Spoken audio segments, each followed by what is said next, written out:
It is Sunday the 23rd of July 2017.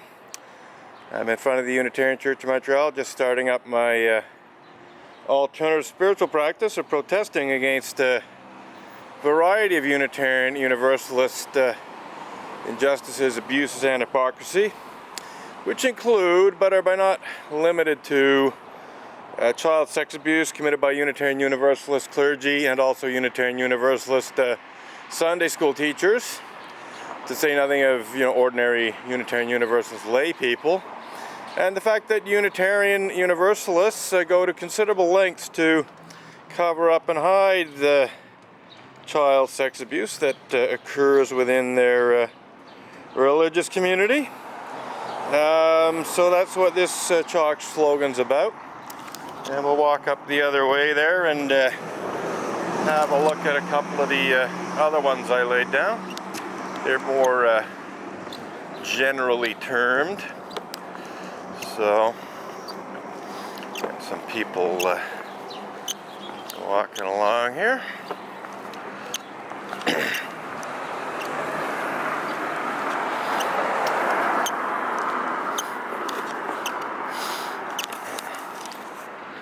So this slogan just says Unitarian clergy abuse sucks, and of course it's inspired in part by a certain blog that certain Unitarian Universalist clergy started and decided to call the Rob and Edgar Sucks blog. So I figure if they can say I suck, I can say Unitarian clergy abuse sucks. Hope they're enjoying the what's the word? Payback, I guess. So, and over here we have Unitarians cover up and deny clergy abuse. So it's more generally worded. It's not zeroing in on child sex abuse. It's basically covering all forms of clergy abuse, both sexual abuse and non-sexual abuse. And yes, Unitarians do in fact cover up and deny all kinds of clergy abuse in a variety of different ways, but they certainly try to silence the victims. That's certainly one way they try to hide it. So we're going to put our chalk away and grab a couple of picket signs, start circulating back and forth. Just close the box up here. And yeah, we'll grab a picket sign or two, walk back and forth. So here we have picket signs saying a Unitarian Universalist misuse blasphemy law to cover up and deny pedophilia and rape. It's an entirely truthful statement based on the fact that the Unitarian Universalist Association based in Boston hired Stikeman Elliott Barristers and Solicitors litigation lawyer, Maitre Marc-Andre Coulombe, to falsely accused me of the criminal act of blasphemous libel in clergy abuse, cover-up and denial legal bullying that sought to intimidate me into deleting, that is also known as memory holing, the Emerson Avenger blog posts that tell the readily verifiable truth about Reverend Mac Wallace Mitchell and Richard Buell, who were charged, tried, and convicted of the rape of minors. I have never characterized Reverend Mac Wallace Mitchell as a pedophile because his victims were, to the best of my knowledge, around 16 years old when the rapes took place. So a little outside of the range of pedophilia, still, young teenagers in their mid-teens. But Richard Buell, on the other hand, he was the only Unitarian Universalist that I had specifically described as a pedophile rapist in my blog posts about him, because he was charged, tried, and convicted of the rape of preteen girls who were no older than 12 years old at the times that the rapes took place, and could have been as young as 6 years old when they first started, according to some estimates. Certainly somewhere between 9 and 12 years old. And that, as far as I'm concerned, makes Richard Buell a pedophile rapist. And so I use that term to describe him. And he was the only Unitarian Universalist who I'd use the term pedophile to describe in any of my blog posts. There are, in fact, other Unitarian Universalist pedophiles. Indeed, there's a certain number of Unitarian Universalist ministers who've been charged, tried, and convicted of the sexual abuse of very young children, children who were, in their pre-teens, essentially. But I hadn't actually blogged about them at the time that I was accused of blasphemous libel. I knew about some of the cases, but because the Unitarians are able to, keep everything shrouded in mystery, I didn't have the names of the ministers in question. I didn't know exactly which churches they belonged to and so on. Well, actually, in one case, I did know which church they belonged to, or at least had a pretty good idea of which church they belonged to. I certainly knew which cities, which city this particular minister came from. I also knew which cities the other people came from. But I hadn't blogged about that particular case. I do like to keep a few things in reserve and blog about them later, kind of thing, when there's sort of a very good reason to blog about that specific case or whatever. In any case, so that's it. Is Richard Buell was the only, Unitarian Universalist who I had actually described as a pedophile prior to being accused of blasphemous libel. Good morning.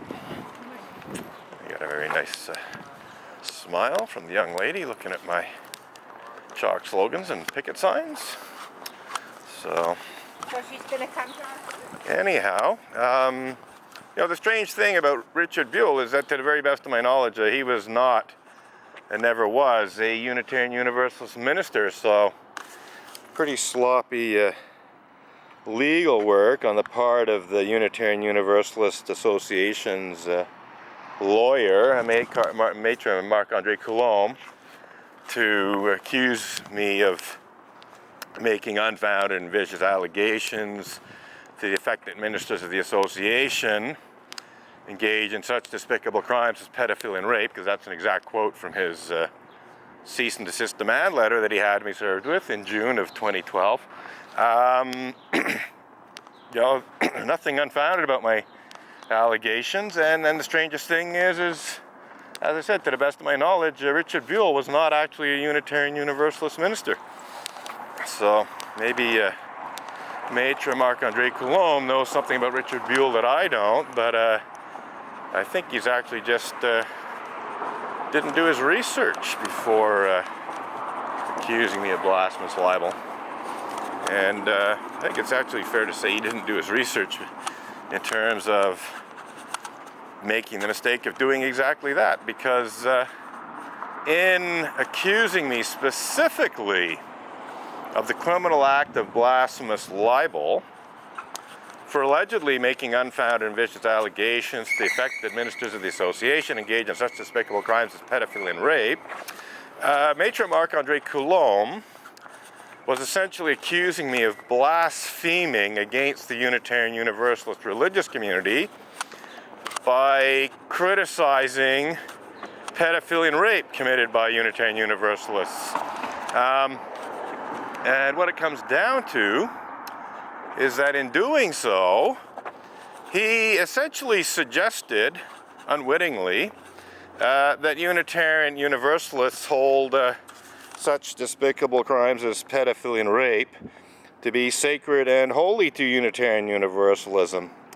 Because, how else could I be accused of specifically blaspheming against Unitarian Universalism as a result of criticizing their pedophiles and rapists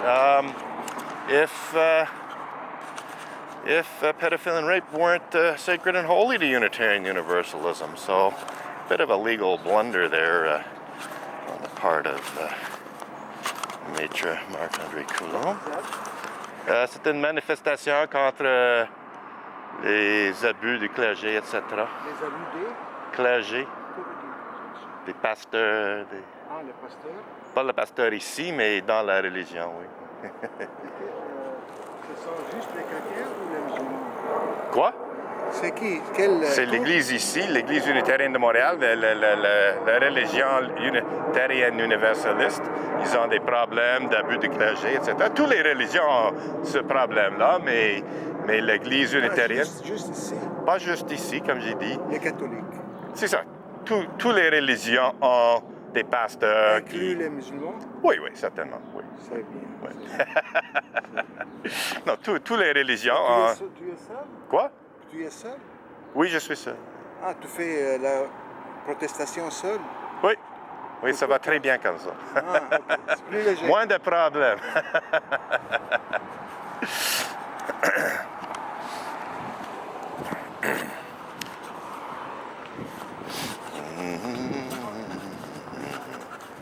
I got this gentleman locking his bike to the lamp post in front of the church, which is actually not the best place to lock it. Monsieur, il y a place pour les bicyclettes juste là. C'est peut-être mieux. Parce que là, je pense que dans le sens légal, vous pouvez avoir une amende pour... Ok, merci. Ouais. Je peux être trompé, mais c'est mieux d'aller à la bonne place. So just telling the guy he's better off locking his bike up at the actual bike rack than locking it to the lamp post. I guess he probably can't get a ticket per se, but better to be safe than sorry. That's what I say. If only Unitarians believed it was better to be safe than sorry, they'd have a lot fewer problems. So, no, and they're not very good about saying sorry, I must say. I have to say that I have on numerous occasions told Unitarian Universalists that they really need to apologize, you know, not just for accusing me of blasphemous libel, but a variety of other sins, shall we say, and they stubbornly refuse to apologize. They pretend they've done nothing wrong, they pretend everything's okay when it isn't. Just incredible stubbornness in refusing to take responsibility for their obvious sins, I don't mind using that term, and apologizing for them and, you know, trying to make things right. No, they just stubbornly pretend everything's okay, they've done absolutely nothing wrong. You know, there's no child sex abuse in Unitarian Universalism. They're not covering up child sex abuse and so on and so forth, you know. So even though the evidence is clearly there that all of these things do in fact exist and happen. And as I like to point out to Montreal Unitarians, you know, when they erase my chalk slogans that are protesting against the cover-up and denial of child sex abuse by Unitarian Universalist ministers and Unitarian Universalist Sunday school teachers, well, they're participating in the cover-up. They're helping the Unitarian Universalist religious community hide its clergy sex abuse problem. So we shall let this person pass and then we'll circulate. And a beautiful sunny day, not too hot, not too humid. So a good day to be out in the sun, and might even get a little tan out of this since I'm wearing shorts and a short sleeve shirt. And we'll do our little protest for a little while yet. I was actually quite gratified to see that the chalk slogans I put down last week actually stayed visible for quite some time. I mean, even here, you know, I rewrote this one, but you can see vestiges of the one from last Sunday. But I rewrote it and changed it slightly. But it was, you know, still, you know, if somebody wanted to read the chalk slogan, they could have got a pretty good idea of what it said if they just stopped and looked at it closely.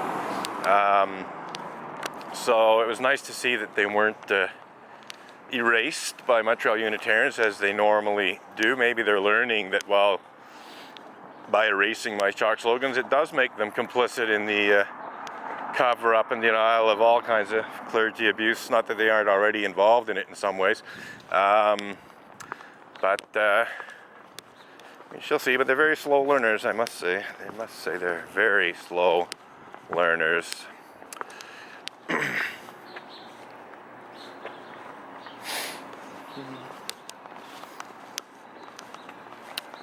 So the picket sign in my right hand says unsafe sect. It used to have a question mark after the phrase to soften the blow a little bit, to pose it as a question. But when I had to remake the sign, I made the photocopies a little bit too big, and there just wasn't room anymore for the question mark after sect. So I ditched it. I said, you know what, there's more than enough evidence to make this a statement now. You know, there's more than enough evidence that Unitarian Universalism as a tiny declining fringe religion, to borrow a phrase from former UUA president, Reverend Dr. Peter Morales, is definitely not safe in some ways. That it's certainly not safe for people who, A, are abused by Unitarian Universalist clergy in one way or another, and B, when they file a complaint about this abuse, they are further abused by members of their own church, shunning them and ostracizing them and so on, and also by the fact that the Unitarian Universalist Association habitually just rejected complaints against clergy. You know, they'd get a complaint and they'd find some way of, as I have sort of said earlier, you know, pretending that, oh, it was okay, you know, that what the minister did wasn't actually misconduct, even though it clearly was. They would just find some excuse to pretend that, oh, no, the minister can do that, that's not a problem. You know,